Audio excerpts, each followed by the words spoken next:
আমরা প্রতিদিন ইয়ে করি। আমি আমি ব্ল্যাক কফি খেতাম।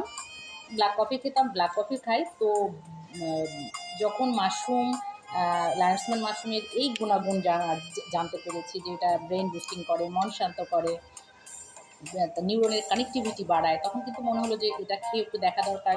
এটা খেয়েও এর উপকারিতাটা নিয়ে অনেকের সাথে আমি শেয়ার করতে পারি। তো সো এটা আমিও নিজে খাওয়া শুরু করেছি।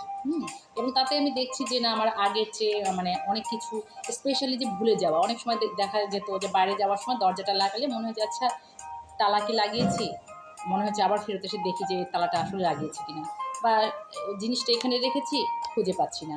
তো সেই জায়গাগুলো আলহামদুলিল্লাহ মনে হয় যথেষ্ট ইমপ্রুভ হয়েছে।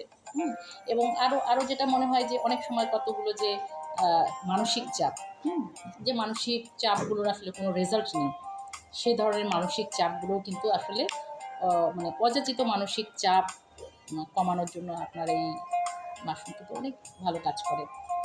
এবং মানে এখানে আমরা বলতে পারি যে আসলে আমাদের ব্রেইন কিন্তু আমাদের মূল শক্তি, আমাদের ব্রেইন, আমাদের ব্রেইনটা ভালো বলেই কিন্তু, মানে ব্রেইন সচল থাকে বলে আমরা ঠিকঠাক আছি। ব্রেইন উল্টাপাল্টা করলে তো তখন আমরা মানুষ কেউ বলবে না, বলবে পাগল, তাই না? যার কারণে ব্রেইনটাকে ভালো রাখা আমাদের খুবই দরকার। হ্যাঁ, আর ব্রেন তরতাজা যদি থাকে তাহলে মন শান্ত থাকে, এবং আপনার এই মন শান্ত থাকলে আপনার সমস্ত কাজ আপনি গুছিয়ে করতে পারবেন, ফোকাস নিয়ে করতে পারবেন।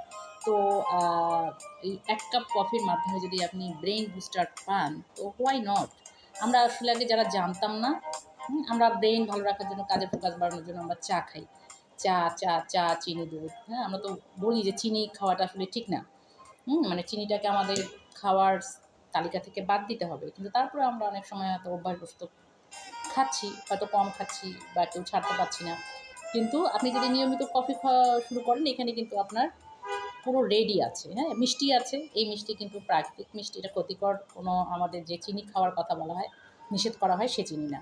তো এখানে আপনি রেডি পাচ্ছেন, এবং আপনার কিন্তু ধীরে ধীরে আপনি যদি চায়ের নেশা বা কফি চিনি দিয়ে দুধ দিয়ে কড়া করে খাওয়ার নেশাটা থেকে থাকে, তাহলে কিন্তু এটা খেয়েও কিন্তু আপনি সেই স্বাদটাও পেতে পারেন, এবং আপনার এই ক্ষতিকর জিনিসটা থেকে আপনি বেরিয়ে আসতে পারেন। তো আবারও বলবো যে আমরা প্রাকৃতিক খাবারের মাধ্যমে সুস্থ থাকার চেষ্টা করি। হ্যাঁ, আমি ৩টা কফি নিয়ে কথা বলি। একটা হচ্ছে গ্যানোডার্মা মাশরুম, যেটাকে হার্বালের রাজা বলা হয়। তারপর এই লায়ন্স ম্যান মাশরুম, সাদা মাশরুম, যেটিকে ব্রেইন বুস্টার বলা হয়। তারপর কর্ডিসেপ